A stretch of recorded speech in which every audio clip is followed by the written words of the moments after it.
Hey everybody, it's Mike here from The Art of Guitar. I'm here today with kind of a throwback type video. I used to do these all the time, and it's been a while, so I thought I would do one up again. So I'm just going to hold a guitar in my lap the whole time, even if I don't play it, for a couple of reasons. First of all, it's what I used to do all the time when I would do videos like this, but also because when I taught private lessons, I constantly had a guitar on my lap, and I would talk all day long, so this feels really comfortable to me. So I've been teaching private lessons for over 30 years now, and just recently, in the last few years, I stopped teaching full-time private lessons, and I'm doing the YouTube and the website thing full-time now. And I thought it would be real fun to talk about the 10 things that I really disliked about teaching private lessons, but later on I'm going to do another video about the 10 things that I loved about teaching private lessons, so it balances out. And by the way, this is not in any particular order, so it's not going to go from like 10 to 1, 1 being the worst thing. I didn't want to do like a rating type system. I just wanted to tell you 10 things. The first thing that I really disliked about teaching private lessons was hearing excuses from students of why they didn't practice. It's really funny because at first I used to take it real personally. I always thought maybe I wasn't inspiring people enough or something.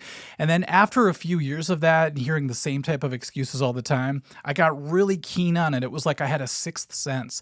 I'll have a guitar sitting on my floor. Yeah. I walk past it. Oh, I should practice my guitar.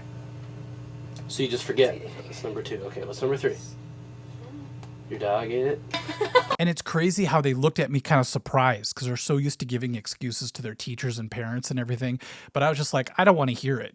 You know, I wasn't being mean about it. I was just like, let's just get to the lesson. Wherever you're at, I'll know right away. And we'll just take it from there. So that felt really good to take that stress off of my shoulders, not taking the blame for them not practicing. Number 2 might seem strange, but when I first started working, I had a lot of regular jobs. I worked overnight at a gas station. I sold CDs. I sold guitars at one point, and I was really used to having a schedule all the time. So when I started to teach, I thought this is my chance to have a little more freedom and be able to set my own hours and, you know, have days open to be creative. But as my schedule filled up and all of a sudden I had a full roster, suddenly all those days became very scheduled. I felt kind of locked down in the teaching world. It was a double-edged sword because it was nice having all those students, but at the same time, the window for being creative was quickly shutting on me. So it's really strange how I got what I wanted and all of a sudden I felt trapped again, almost like I had a regular job again. Number 3 are the 5%. What I mean by that is I heard somebody say this one time. They said, if you have 100 students, let's say, or 100 clients, 5% of them will give you 95% of the trouble. And I was very fortunate to have a lot of students that were really cool. Their parents were cool. Everything was great. But there was that 5% that drove me insane and actually made me dread wanting to come to teach on certain days. The worst were my students who were very disinterested in music at all. They would come in and their parents would kind of force them to take lessons because they wanted to get them out from in front of the TV or something. At times, I've just felt like a babysitter. I would sit there with this kid who was uninterested, and 30 minutes would feel like 2 hours. And it got to the point where I would want to talk to the parents and say, hey, why don't you guys just come back when your kid is more interested in doing music? But I felt like I was letting the kid down in a weird way. Like maybe there was a way to break through to them and all of a sudden they would get interested in this awesome thing called guitar. But I hate to tell you that it rarely happened. Usually they just stayed, you know, a bummer for the whole time until they finally quit. Number 4 was keeping meticulous track of everything. Not just scheduling, that was a bummer. You know, before I used my computer, I just did everything by hand. So I had a folder with everybody's names in it. And I would have to make all the phone calls, and I double booked sometimes. That was a huge bummer. What I really didn't like, though, was that my students rarely kept track of what they were practicing.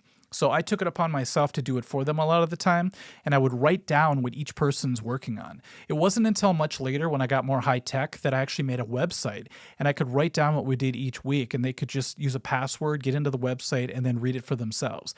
But I found out barely any of them were checking the website, and a lot of my work just was in vain. So that was kind of a bummer to just have to keep track of everything all the time. It just, I think, worked my brain in a way that I didn't like. I wanted to be creative. I didn't want to be doing book work all the time. Number 5 was one of the worst things for me. It was trying to collect from people that didn't want to pay.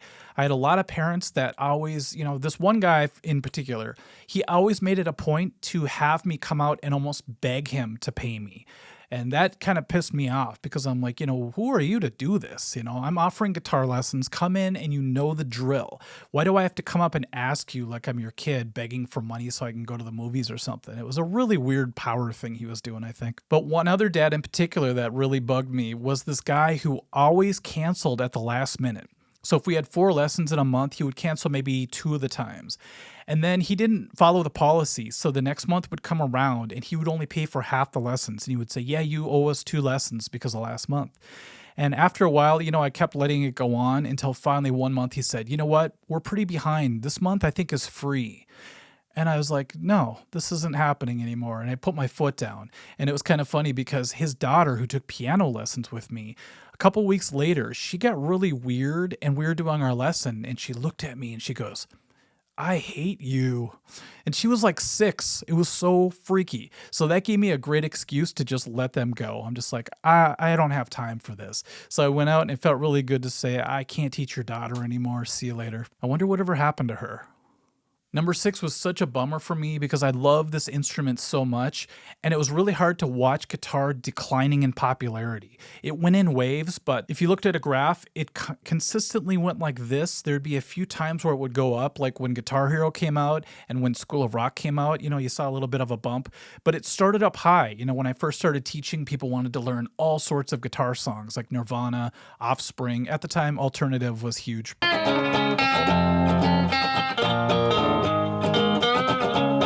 And then it dropped a little bit, and then Guitar Hero comes out, and all of a sudden it got great again. People wanted to learn songs that I didn't think they even knew. A student would come in and be like, yeah, can you teach me Carry On Wayward Son? And they're like 10 years old. I'm like, yeah, this is great. But like I said, it kept declining and declining. And it got to the point where it was just like, I can only teach so many people locally. And it got kind of freaky because I'm like, what if guitar just disappears from music altogether? And it felt like it was for a while because pop music was getting so big. And some kids would come in and they just wanted to learn video game music that had no guitar in it. So I would literally have to learn it on the guitar so they had something to play. That's why all this YouTube stuff came at the perfect time, because instead of just teaching locally, the small circle of people that can actually make it to my studio, I suddenly was able to teach the entire world. And I found out that a lot of people still wanted to learn guitar. I was just in the wrong region. Locally, it was a lot harder than all of a sudden, bam, having the whole world at my fingertips. Number 7 was always worrying about having enough money to live at the end of each month. When you teach guitar, private lessons, every student counts. And I didn't realize it at the time, but out of the group of guitar teachers that we had at this one location, I was being paid the least, but I had almost the most students. I was the second most popular teacher there. I just didn't know the numbers at the time. So I was barely making it every month. I joined bands and played live just to supplement my teaching for a while until it really took off. But there was a time where I was barely getting by, especially when I opened my first school. That also resulted in burning out a little bit because I never felt like I could take time off. I felt, if I even get sick and I miss one day of teaching, that's 12 students. And that was a lot of money for me to miss out on back in the day. And I hate to talk about the money side of things because I love teaching so much, but that's how I lived.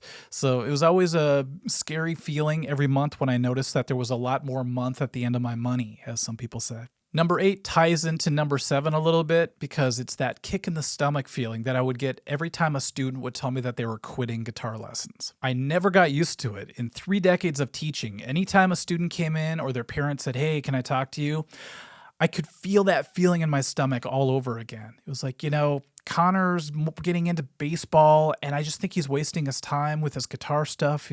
Of course he's going to be a huge baseball star, but he'll never be a rock star, so we're going to go with baseball. And they were usually really cool about it, apologetic and everything like that, but I took it really hard, not just because of the money thing, that was part of it at one point, but just because you spend a long time teaching somebody and all of a sudden you see them just disappear.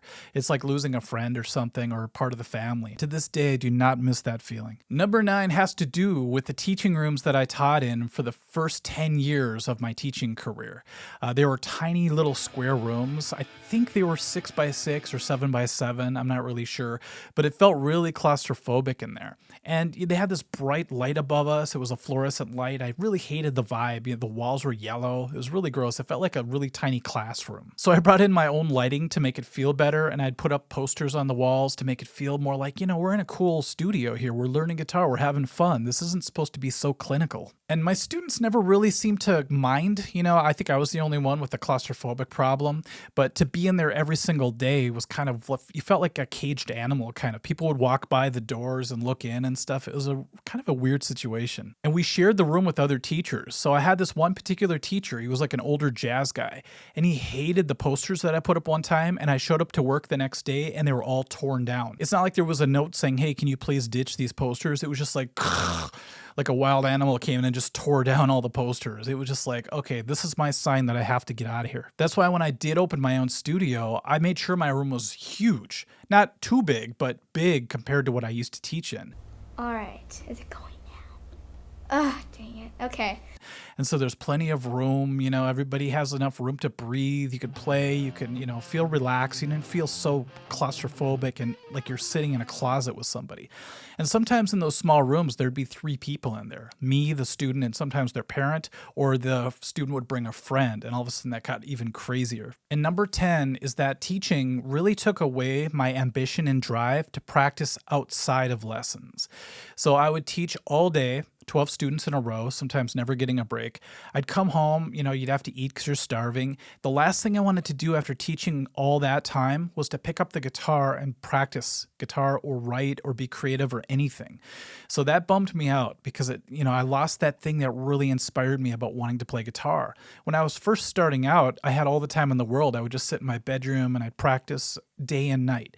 And all of a sudden, I'm already playing most of the day. Like I said, the last thing you want to do is go home and just tear into the guitar again for another 8 hours. That's why being in bands was so important, because it forced me to learn songs and I had to stay on top of my game. But I really did miss out on a lot of that open time to just be creative and have fun with this instrument. It's completely different now that I do videos because I can do my YouTube stuff, my website stuff.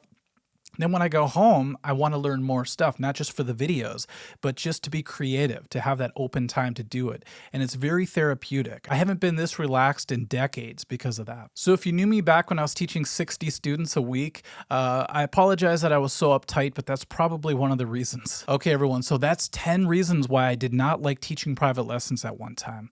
I already said it, but I am going to put out the companion video for this, telling you about all the things that I loved, because there's a lot of that. There's actually more, but I'll keep it down to 10 for you. And if you're a teacher, if you can relate to anything I talked about today, that'd be great to hear it in the comments section. And if you're a student and any of this resonates with you, maybe you're one of the 5% that I talked about earlier, maybe you could change your ways now that you've seen this video. Okay, everyone, thanks for watching and look forward to that other video, the companion video to this. We'll catch you later. Thank you. Bye-bye.